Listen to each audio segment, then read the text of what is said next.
Hello everyone, it's me Chandru. And ഇന്നത്തെ വീഡിയോയിൽ നമ്മൾ ഡിസ്കസ് ചെയ്യാൻ പോകുന്ന ക്ലാസ് 9 ഹിന്ദിയായിട്ട് ബന്ധപ്പെട്ട കുറച്ച് ക്വസ്റ്റ്യൻസ് ആണ്. നമുക്കറിയാം ക്രിസ്മസ് എക്സാം ആണ് നാളെ. അപ്പോൾ അതുമായിട്ട് ബന്ധപ്പെട്ട 9ാം ക്ലാസ്സിലെ ഹിന്ദിയിൽ മെയിനായിട്ട് വരുന്ന ഇമ്പോർട്ടൻ്റ് ആയിട്ടുള്ള കുറച്ച് ടോപ്പിക്സുകൾ നമ്മൾ ഡിസ്കസ് ചെയ്തു പോകുന്ന ഒരു വീഡിയോ ആണിത്. ഓക്കെ, നമ്മൾ കുറേ ടോപ്പിക് വീഡിയോസ് ചെയ്തിട്ടുണ്ട്, കുറച്ച് ക്വസ്റ്റ്യൻസ് ആൻസേഴ്സ് നമ്മൾ അപ്ലോഡ് ചെയ്തിട്ടുണ്ട്. ഓക്കെ, എനിവേസ് നമ്മൾ ഈ വീഡിയോയിൽ ഇപ്പോൾ കുറച്ച് ഇമ്പോർട്ടൻ്റ് ആയിട്ടുള്ള ടോപ്പിക്സാണ് നോക്കാൻ പോകുന്നത്. നമുക്ക് മെയിനായിട്ട് പറയുകയാണെങ്കിൽ 3ാമത്തെ യൂണിറ്റും 4ാമത്തെ യൂണിറ്റുമാണ് ക്രിസ്മസ് എക്സാമിന് മെയിനായിട്ട് ഉണ്ടാവുക. ഓക്കെ, അപ്പോൾ അതിനെ ബേസ് ചെയ്തിട്ട് നമുക്ക് ജസ്റ്റ് ഒന്ന് നോക്കാം. ഓക്കെ, അപ്പോൾ ഇതിനകത്ത് ഫസ്റ്റ് വരുന്ന പാഠമാണ്, ഒരു ലേഖമാണ്. ജബ് ഗാന്ധിജിക്ക് ഹടി ചോരി ചലി ഗയി. ഇത് സ്വയം പ്രകാശ് എഴുതിയൊരു ലേഖമാണ്. അപ്പോൾ ഇതിൽ നിന്നാണ് ക്രിസ്മസ് എക്സാമിൻ്റെ പോർഷൻസ് സ്റ്റാർട്ട് ചെയ്യുന്നത് മെയിനായിട്ടുള്ളത്. ഓക്കെ, അപ്പോൾ കൂടുതൽ ക്വസ്റ്റ്യൻസ് ഇവിടുന്ന് മുതലുള്ള ചാപ്റ്ററിൽ നിന്നായിരിക്കും. അപ്പോൾ ജബ് ഗാന്ധിജിക്ക് ഹടി ചോരി ചലി ഗയി എന്ന് പറയുന്ന ലേഖ എഴുതിയത് സ്വയം പ്രകാശം, മനസ്സിലാക്കി വയ്ക്കുക. പിന്നെ അതിൻ്റെ ഒരു സമ്മറി എന്താണ് അതിൽ പറഞ്ഞിട്ടുള്ളത്. ഓക്കെ, ഒരു 3 ഇൻസിഡൻറ്റ് പറയുന്നുണ്ട്. അതുപോലെ തന്നെ അതായത് ഗാന്ധിജിയുടെ ലൈഫിൽ നടന്ന ഒരു ഇൻസിഡൻ്റ് ആണ് അതിനകത്ത് കൊടുത്തിട്ടുള്ളത്. ലേഖാണെങ്കിൽ ഒരു സ്റ്റോറി പോലെ നമുക്ക് എൻജോയ് ചെയ്ത് വായിക്കാൻ പറ്റിയ ഒരു പാഠമാണ്. അപ്പോൾ അതിൽ നമുക്ക് മെയിനായിട്ടൊരു 3 ഇൻസിഡൻറ്റ് കൊടുത്തിട്ടുണ്ട്. അത് അവിടെ ഗാന്ധിജി എങ്ങനെ റിയാക്ട് ചെയ്തു എന്നുള്ളത് പറഞ്ഞിട്ടുണ്ട്. ഓക്കെ, അപ്പോൾ അതിന് പിന്നിലെ റീസൺ എന്താണ് അതും ഈ ഒരു പാഠത്തിനകത്തുണ്ട്. അപ്പോൾ അത് ജസ്റ്റ് ഒന്ന് നോക്കി പോവുക. ഇനി ഇതിനകത്ത് ക്വസ്റ്റ്യൻസിലേക്ക് വരുവാണെങ്കിൽ, ഗാന്ധിജി സെ ബാത് കിയെ ബഗൈർ ഭാരത് മേ കുച്ച് നഹി കിയാ ജാ സക്ത, മൗണ്ട് ബാറ്റൻ ഐസ ക്യോं സോച്ചാ ഹോഗ. എന്തുകൊണ്ടാണ് അദ്ദേഹം അങ്ങനെ വിചാരിച്ചത്? ഓക്കെ, ഒരുപക്ഷെ 2 മാർക്ക് ക്വസ്റ്റ്യൻ ആയിട്ടൊക്കെ ഈ സൈഡ് ക്വസ്റ്റ്യൻസ് ഒരുപക്ഷെ ചോദിക്കാം. ഓക്കെ, പിന്നെ അടുത്ത് എന്താണ്, ഗാന്ധിജി അവിടെ ചെന്ന് കഴിഞ്ഞ വൈസ്രോയുടെ അടുത്ത് ചെന്നപ്പോൾ എന്താണ്, ഗാന്ധിജി ആവശ്യമുള്ള ഫുഡ് കൊണ്ടുപോവുകയാണ് ചെയ്തത്. ഓക്കെ, അപ്പോൾ मैं तो अपना नाश्ता साथ लाया हूं मेहम, ഗാന്ധിജിക്ക് സ്വഭാവയ്ക്ക് കോൺസി വിശേഷത വ്യക്ത होती है. ഇവിടെ അദ്ദേഹത്തിൻ്റെ സ്വഭാവത്തിൻ്റെ എന്ത് സവിശേഷതയാണ് വ്യക്തമാവുന്നത്. അപ്പം അങ്ങനെ ക്വസ്റ്റ്യൻസ് ഉണ്ട്. അപ്പോൾ കൂടുതലും മെയിനായിട്ട് ടെക്സ്റ്റിൽ നിന്ന് തന്നെയുള്ള ക്വസ്റ്റ്യൻ ആയിരിക്കും ഒരുപക്ഷെ ചോദിക്കുക, അല്ലെങ്കിൽ ഇതിനെ ബേസ് ചെയ്തിട്ടുള്ള ക്വസ്റ്റ്യൻസ് ആയിരിക്കും. പിന്നെ എന്താണ്, രാജനീതിയും, അതായത് പൊളിറ്റിക്സിൽ നമ്മൾ നോക്കുകയാണെങ്കിൽ കുറേ കാര്യങ്ങൾ നമ്മൾ പറയാതെ തന്നെ പറയുന്നു. ഓക്കെ, അപ്പോൾ അതിൻ്റെ മീനിങ് എന്താണ് എന്നുള്ള ക്വസ്റ്റ്യൻസ് ഉണ്ട്. പിന്നെ ഓരോ സിറ്റുവേഷനിലും ഗാന്ധിജി എങ്ങനെ ബിഹേവ് ചെയ്തു ആ രീതിയിൽ ക്വസ്റ്റ്യൻസ് വരാം. ഓക്കെ, ഇപ്പോൾ എന്താണ്, അപ്നാ നാസ്ത ഹുദ്ലാന, അപ്പോൾ അവിടെ ലേഖ കൊടുത്ത വ്യാഖ്യ എന്താണ്? ഓക്കെ, ഭാരത് കെ ലോക അപ്നെ മെഹനത് കെ ഫൽ ഹാത്തെ ഹെ, ആ രീതിയിലൊക്കെ വരുന്നത് നമ്മൾ ഡിസ്കസ് ചെയ്ത് പോയിട്ടുള്ളതാണ്. പിന്നെ എന്താണ്, സർവനാമം പരസർഗ യുക്ത രൂപം, ഒരുപക്ഷെ നിങ്ങളോട് ഐഡൻറ്റിഫൈ ചെയ്ത് എഴുതാൻ ചോദിക്കാം. ഓക്കെ, മേം എന്ന സർവനാം ആണ്. ഓക്കെ, ഇപ്പോൾ അല്ലെങ്കിൽ ഇവിടെ തന്നെ ഒരു ക്വസ്റ്റ്യൻ കൊടുത്തിട്ടുണ്ട്, ഗാന്ധിജി പോലെ. ഓക്കെ, യഹാ മേം കാ സംബന്ധ് കിസ്സേ ഹെ, ആ രീതിയിലുള്ള ക്വസ്റ്റ്യൻസ് ഒരുപക്ഷെ ചോദിക്കാം. ഓക്കെ, അപ്പോൾ അവിടെ മേം എന്ന് ഉദ്ദേശിച്ചിരിക്കുന്നത് ഗാന്ധിജീനെയാണ്. ഇനി മെയിനായിട്ടുള്ള ക്വസ്റ്റ്യനിലേക്ക് വരികയാണെങ്കിൽ കോൺവെർസേഷനാണ്. അതായത് ഗാന്ധിജിയും ലേഡി മൗണ്ട് ബാറ്റനും ലോർഡ് മൗണ്ട് ബാറ്റനും തമ്മിലുള്ള കോൺവെർസേഷൻ എഴുതാൻ പറഞ്ഞ് ക്വസ്റ്റ്യൻ ഇതിനകത്തുണ്ട്. അതായത് ഗാന്ധിജീനെ ചായ സൽക്കാരത്തിന് വേണ്ടി ക്ഷണിക്കുവാണ്. അപ്പോൾ തയ്യാരിയോ കെ ബാരേമേ ദോനോ കെ ബീച്ച് ഹുയി വാർത്താലാപ് തയ്യാർ കരേം എന്ന് പറഞ്ഞ് ക്വസ്റ്റ്യൻ ചോദിക്കാം. നെക്സ്റ്റ് എന്ന് പറയുന്ന ഡയറി ലിഖേ, ഗാന്ധിജി കെ സാത്ത് പഹലി മുലാഖാത്ത് കെ ബാരേമേ വൈസ്രോയിനെ ഡയറി ലിഖി, അപ്പോൾ ആ ഡയറി എഴുതാൻ പറഞ്ഞ് ഒരുപക്ഷെ ചോദിക്കാം. അപ്പോൾ ഇതിൽ മെയിനായിട്ട് കൊടുത്തിട്ടുള്ള 2 ക്വസ്റ്റ്യൻ എന്ന് പറയുന്നത് കോൺവെർസേഷൻ ഉണ്ട്, ഡയറി ഉണ്ട്. ഓക്കെ, അപ്പോൾ ഏകദേശം നമ്മൾ ജസ്റ്റ് ഒന്ന് പറഞ്ഞു പോയി എന്നേ ഉള്ളൂ. ഇനി അടുത്താണ് ജൻ ജൻ കാ ചേരായേക്ക്, ഇതൊരു കവിതയാണ്. മുക്തിബോധ് എഴുതിയതാണ്. കവിത മുക്തിബോധ്, എഴുതിയത് മുക്തിബോധാണ്. ഓക്കെ, അപ്പോൾ ജൻ ജൻ സെ കവി കാ മത്ലബ് ക്യാ ഹോഗ, പിന്നെ ആ കവിതയിൽ നിന്ന് ഇങ്ങനെയുള്ള ക്വസ്റ്റ്യൻസ് ഒക്കെയാണ് വരുന്നത്. ചെഹരോം പർ പടി ചുരിയോം കരൂപ, അപ്പോൾ കവിതയാകുമ്പോൾ എന്താണ്, അതിലൊരു പോർഷൻ തന്നിട്ട് അതിനെ ബേസ് ചെയ്തിട്ടൊരു ക്വസ്റ്റ്യൻസ് എക്സാമിന് ചോദിക്കാം. ഓക്കെ, അപ്പോൾ അങ്ങനെയുള്ള കുറച്ച് ക്വസ്റ്റ്യൻസ് 2 മാർക്ക് ക്വസ്റ്റ്യൻസ് ഒക്കെ വരാം. ഇനി അടുത്ത് സംബന്ധ് പഹച്ചാനെ ഓർ ജോഡ്കർ ലിഖിയ, അതായത് ഗംഗ, ആ നദിയുടെ പേര് മുഖ്യ ക്ഷേത്രം ഏതാണ്, അത് തമ്മിൽ എന്താണ് കറക്റ്റ് ചെയ്ത് എഴുതാൻ പറഞ്ഞ് ഒരുപക്ഷെ ചോദിക്കാം. ഓക്കെ, പിന്നെ സഹി മിലാൻ കരെ, ആ രീതിയിലുള്ള ക്വസ്റ്റ്യൻസ് ഒക്കെ എപ്പോഴും ചോദിക്കുന്നതാണ്. അതായത് ജനതാക്കി ചേരേക്ക് ചുരിയാം എന്ന് ഉദ്ദേശിക്കുന്ന ഏതാണ്, എന്താണ് അവരുടെ. ഓക്കെ, അപ്പോൾ അതിന് കറക്റ്റായിട്ട് മാച്ച് ദ ഫോളോയിങ് ചെയ്യാൻ പറഞ്ഞ് ചോദിക്കാം. ഓക്കെ, അപ്പോൾ ഈ രീതിയിൽ ചിലപ്പോൾ ഇത് തന്നെ ഒരുപക്ഷെ ചോദിക്കുക, അല്ലെങ്കിൽ വേറെ ഏതെങ്കിലും ആയിരിക്കും വരിക. ജനതാക്കി ചെഹരേക്ക് ചുരിയാം എന്ന് വെച്ചാൽ ജനതാക്കി വേദന ബന്ദി ഹുയി മുഠ്യ.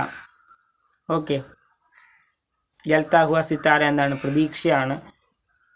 ഓക്കെ, അപ്പോൾ ആ രീതിയിലുള്ള ക്വസ്റ്റ്യൻസൊക്കെ വരാം. നെക്സ്റ്റ് എന്ന് പറയുന്നത് സമാനാശയ വാല്യ, അതായത് ഏതെങ്കിലും ഒരു മീനിങ് തന്നിട്ട് ഈ മീനിങ് വരുന്ന ലൈൻസ് കവിതയിൽ നിന്ന് എഴുതാൻ പറഞ്ഞ് ചോദിക്കുക. ഇപ്പോൾ എന്താണ് ഇവിടെ അന്യായ കെ വിരോധ മേ ആവാസ് ഉഡാനെ വാലോം കാ ഏക് ലക്ഷ്യ ഹെ, അത് സൂചിപ്പിക്കുന്ന വരികൾ കവിതയിൽ നിന്ന് എഴുതുക.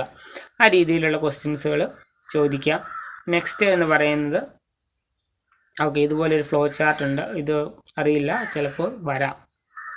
ഓക്കെ, എനിവേസ് ഇത്രയും ക്വസ്റ്റ്യനാണ് ആ ഒരു പാഠത്തിൽ നിന്നുള്ളത്. നെക്സ്റ്റ് നമ്മൾ 4ാമത്തെ യൂണിറ്റിലേക്ക് പോകുമ്പോൾ കാമയാബിക്ക് രാഹ്. അപ്പോൾ ജസ്റ്റ് ഈ ക്വസ്റ്റ്യൻസൊക്കെ ഒന്ന് പറഞ്ഞു പോകുന്നതെന്ന് മാത്രമേ ഉള്ളൂ.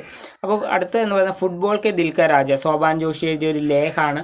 ഇതിനെ ബേസ് ചെയ്ത്, അതായത് പെലെനെ കുറിച്ച് അദ്ദേഹം എഴുതിയൊരു ലേഖമാണ്. അപ്പോൾ ഇതിനെ ബേസ് ചെയ്തിട്ട് വരുന്ന ക്വസ്റ്റ്യൻസ് ജനറൽ ആയിട്ടുള്ള ക്വസ്റ്റ്യൻ, അത് ഹാർ ജീത് തു സരാസരാസി ബാത്തേം സെ തൈ ഹോത്തി ഹൈ, ഇസ് पर अपना विचार प्रकट करे, അങ്ങനെയൊക്കെ പറഞ്ഞ് 2 മാർക്ക് ക്വസ്റ്റ്യൻസ് ചോദിക്കാം. അപ്പോൾ റൈറ്ററിൻ്റെ പേരൊക്കെ ചോദിച്ച് 1 മാർക്ക് ക്വസ്റ്റ്യൻസ് വരാം. ഓക്കെ, പിന്നെ മാച്ച് ദ ഫോളോയിങ് ക്വസ്റ്റ്യൻസ് വരാം. പിന്നെ ജീത്തനെ കെ ലിയെ ഗലത് രാസ്ത അപ്നാനെ കെ സംബന്ധം ആപ്കാ മത് ക്യാ ഹെ, അപ്പോൾ അതൊക്കെ ഒരു 2 മാർക്ക് ക്വസ്റ്റ്യൻ. അതായത് മറ്റ് പല ക്വസ്റ്റ്യൻസും ആ ടെക്സ്റ്റ് ബുക്കിൻ്റെ സൈഡിലുണ്ട്. ഓക്കെ, അത് നമ്മളങ്ങ് അത് കഴിഞ്ഞ് നോക്കുവാണെങ്കിൽ ഓക്കെ ഓരോ ഏത് രാജ്യക്കാരാണ് എന്ന് നമ്മൾ ടെക്സ്റ്റ് ബുക്കിനെ ബേസ് ചെയ്തിട്ട് എഴുതാൻ പറഞ്ഞിട്ടുള്ളതാണ്. അതായത് ലയണൽ മെസ്സി അർജൻറ്റീനക്ക് ഹിലാഡി ഹെ, യോഹാൻ ക്രൈഫ് ഏത് രാജ്യത്തെ ഹിലാഡിയാണ് നമ്മൾ ടെക്സ്റ്റ് ബുക്കിൽ പറയുന്നുണ്ട്, ഞാനത് വിട്ടുപോയി. ഓക്കെ, എനിവേസ് അപ്പോൾ ആ രീതിയിൽ ഫില്ലപ്പ് ചെയ്ത്, അതായത് ഒരു പാസേജ് ഒരു പക്ഷേ നിങ്ങൾക്ക് തരുമായിരിക്കും, അതിനെ ബേസ് ചെയ്തിട്ട് എഴുതാനായിരിക്കും മിക്കവാറും പറയുക. അതായത് ഈ ലേഖിലെ ഒരു പാർട്ട് തന്നിട്ട് അതിനെ ബേസ് ചെയ്തിട്ട് ഇത് ഫില്ലപ്പ് ചെയ്യാൻ പറഞ്ഞു വരാം. ഓക്കെ, പിന്നെ ഉദാഹരണം പോലെ എഴുതുക. പിന്നെ വരുന്നതാണ് ഖിലാഡി എന്ന് പറയുന്ന ശബ്ദത്തിൻ്റെ വിശേഷത സൂചിപ്പിക്കുന്ന വേർഡ്. അപ്പോൾ നമുക്ക് വിശേഷണമൊക്കെ മെയിനായിട്ട് ഒരു എക്സാമ്പിൾ അല്ലെങ്കിൽ ഒരു പാരഗ്രാഫ് തന്നിട്ടായിരിക്കും എഴുതുക. അപ്പോൾ അല്ലെങ്കിൽ ഒരു പാരഗ്രാഫ് തന്നിട്ടപ്പോൾ എന്താണ് ഖിലാഡി എന്ന് പറയുന്ന വേർഡിന് അതിൻ്റെ വിശേഷണമായിട്ട് യൂസ് ചെയ്തിട്ടുള്ള വേർഡ്സ് ഫൈൻഡ് ഔട്ട് ചെയ്യാനായിരിക്കും. ചിലപ്പോൾ ഇവിടെ നമ്മൾ നോക്കുകയാണെങ്കിൽ സർവശ്രേഷ്ഠ, ബഡിയ, കരാമത്തി, ആക്രാമക്, ബെഹത്രീൻ, ഇതൊക്കെ എന്താണ് അതിൻ്റെ വിശേഷതയാണ്. ഓക്കെ, സർവശ്രേഷ്ഠ ഖിലാഡി. അപ്പോൾ എന്താണ് സർവശ്രേഷ്ഠ എന്ന് പറയുന്നതാണ് അവിടെ വിശേഷൻ. ഓക്കെ, അപ്പോൾ ആ രീതിയിൽ എഴുതുക.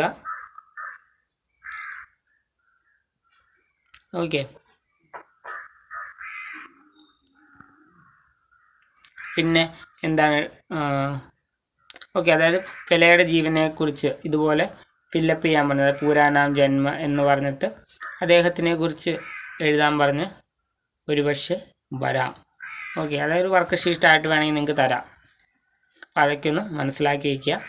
നെക്സ്റ്റ് എന്ന് പറയുന്നത് പെലേക്ക് ജീവനി തയ്യാറാക്കുക. അതായത് ഈ ഒരു ഇതുപോലെ കുറച്ച് പോയിൻറ്റ്സ് നിങ്ങൾക്ക് തന്നിട്ട് അതിനെ ബേസ് ചെയ്തിട്ട് ഒരു ജീവനി തയ്യാറാക്കാൻ പറഞ്ഞു തരാം. അപ്പോൾ അത് സെൻറ്റൻസ് ആയിട്ട് എഴുതിയാൽ മതി.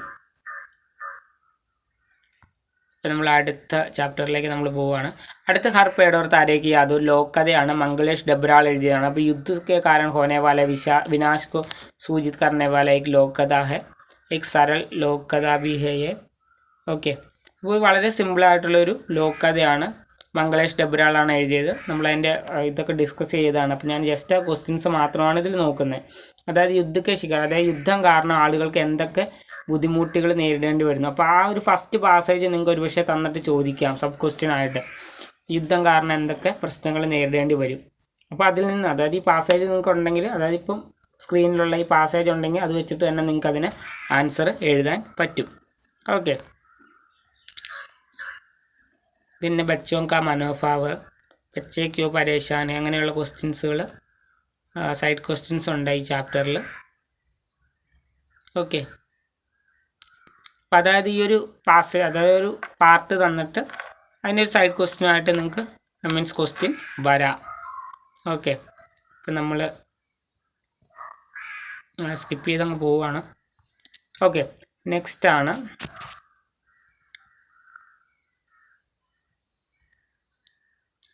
സഹി മിലാൻ കരെ, അതായത് ഓരോ ക്യാരക്ടർ അവർ പറഞ്ഞിട്ടുള്ള കാര്യം അവരുടെ മനോഭാവം എന്ന് പറഞ്ഞ് മാച്ച് ദ ഫോളോയിങ്. നിങ്ങൾ ടെക്സ്റ്റ് ബുക്കിലുള്ളതാണ്. അപ്പോൾ ഒരുപക്ഷെ അവരുടെ പാത്ര കഥൻ ഇത് രണ്ടും തന്നിട്ടായിരിക്കും, അല്ലെങ്കിൽ പാത്രം അല്ലെങ്കിൽ മനോഭാവ്. ഓക്കെ, അങ്ങനെ അല്ലെങ്കിൽ കഥൻ മനോഭാവ് ഇത് എന്തെങ്കിലുമൊക്കെ മാച്ച് ദ ഫോളോയിങ് ആയിട്ട് ഉറപ്പായിട്ടും ക്വസ്റ്റ്യൻ ഉണ്ടായിരിക്കും.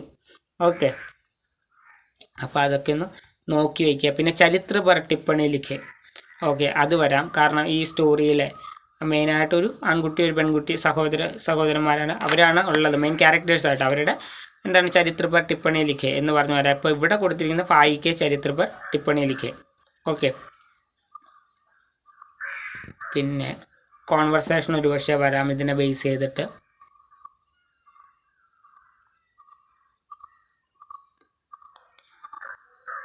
പിന്നെ പട്കഥ എഴുതാനുണ്ട്, അതായത് ഒരു സ്ക്രിപ്റ്റ് എഴുതാനായിട്ട് ഇതിനകത്ത് പറഞ്ഞിട്ടുണ്ട്, ആക്ടിവിറ്റി ഉണ്ട്. അപ്പോൾ എന്താണ് എക്സാമിനും ഒരുപക്ഷെ ഏതെങ്കിലും ഒരു ചെറിയ പാർട്ട് തന്നിട്ട് അതിൻ്റെ ഒരു സ്ക്രിപ്റ്റ് എഴുതാൻ പറഞ്ഞുതരാം. അപ്പം ആ ദൃശ്യം കൊടുക്കുക, അതുപോലെ തന്നെ സമയം അല്ലെങ്കിൽ ഏത് സ്ഥലം അതൊക്കെ ഒന്ന് സൂചിപ്പിക്കുന്നത്, പഹാടി രാസ്ത ശ്യാം കാ സമയം. പിന്നെ ആ ഒരു പോർഷനെ ചെറുതായിട്ടൊന്ന് ഡിസ്ക്രൈബ് ചെയ്യുന്ന രീതിയിൽ എഴുതുക. അതിനുശേഷം അതിനകത്ത് വരുന്ന കോൺവെർസേഷൻ, ഇപ്പം ലഡ്കിയായിട്ടുള്ള കോൺവെർസേഷൻ അവിടെ നമ്മൾ കൊടുത്തിട്ടുണ്ട്. ഓക്കെ, അപ്പം അങ്ങനെ ഒരു ചെറിയ സീൻ ചിലപ്പം എഴുതാൻ ചോദിക്കാം. ഓക്കെ, അതാണ് ആ ഒരു പാഠത്തിൽ മെയിനായിട്ടുള്ള ആക്ടിവിറ്റീസൊക്കെ. ഓക്കെ, നമുക്ക് അടുത്തതിലേക്ക് പോകാം. അടുത്തതെന്ന് പറയുന്നത് ലാസ്റ്റാണ് കവിത. കപ്തക് എന്ന് പറയുന്ന കവിതയാണ്, വന്ദന ടേട്ടയാണ് എഴുതിയത്. ഓക്കെ, അപ്പനി പഹച്ചാൻ ജാനേകിൽ ദൂസറോ കാ മുഹ് ജോത്തേരാണ്. അപ്പോൾ ഈ കവിതയൊക്കെ വരുമ്പോൾ എന്താണ് അതിലൊരു 3-4 വരി കൊടുത്തിട്ട് അതിനെ ബേസ് ചെയ്തിട്ട് ക്വസ്റ്റ്യൻസ് വരാം. അപ്പോൾ വിശേഷണം എഴുതാൻ പറയാം, അല്ലെങ്കിൽ എന്താണ് അതിൻ്റെ മീനിങ് എഴുതാൻ പറയാം, അല്ലെങ്കിൽ എന്താണ് ഇതുപോലെ സബ് ക്വസ്റ്റ്യൻസ് തന്നിട്ട് ഒരുപക്ഷെ ചോദിക്കാം. ഓക്കെ, അല്ലെങ്കിൽ കവിതയുടെ കുറച്ച് ഭാഗം തന്നിട്ട് അതിൻ്റെ ആസ്വാദന ടിപ്പണി എഴുതാൻ പറയാം. അപ്പോൾ ഈ രീതിയിലുള്ള ക്വസ്റ്റ്യൻസ് ഒക്കെ തന്നെ നമുക്ക് വരാൻ സാധ്യതയുണ്ട്. അതുപോലെ തന്നെ സമാനാശയ വരി, അതായത് ഈ മീനിങ് വരുന്ന വരികൾ കവിതയിൽ നിന്ന് കണ്ടുപിടിച്ച് എഴുതുക, ആ രീതിയിലും ക്വസ്റ്റ്യൻസ് വരാം. ഓക്കെ, പിന്നെ കവിതാക്ക് ആശയിലേക്ക് ഞാൻ പറഞ്ഞ പോലെ തന്നെ മുഴുവൻ കവിതയുടെ എഴുതാൻ വന്നെന്നില്ല, പക്ഷേ അതിൽ കുറച്ച് വരികൾ തന്നിട്ട് ആ വരികളുടെ ആശയം എഴുതാൻ പറഞ്ഞ് ചോദിക്കാം. ഓക്കെ, അപ്പോൾ ഇത്രയൊക്കെയാണ് ഈ ഒരു എക്സാം, അതായത് ക്രിസ്മസ് എക്സാമിൻ്റെ മെയിനായിട്ടുള്ള പോർഷൻസ്. അപ്പോൾ നമ്മൾ ജസ്റ്റ് ഒന്ന് റൗണ്ട് അപ്പ് ചെയ്തതേ ഉള്ളൂ, അതായത് ഇന്ന പോർഷൻസൊക്കെ ഉണ്ട് എന്നൊന്ന് നോക്കിയെന്ന് മാത്രം. ഓക്കെ, അപ്പം നന്നായിട്ട് എക്സാമൊക്കെ എഴുതുക. ഓക്കെ, അപ്പോൾ സീ യു ഗൈസ്. ഓക്കെ, നമ്മൾ ഏകദേശം ക്വസ്റ്റ്യൻസൊക്കെ ഒന്ന് പറഞ്ഞു പോയി. പിന്നെ എന്താണ് വീഡിയോസ് കുറേയൊക്കെ നമ്മുടെ ചാനലിലുണ്ട്, അപ്പോൾ അതും നോക്കുക. So okay guys, see you in the next. തബ് തക് के लिए ओके बाय.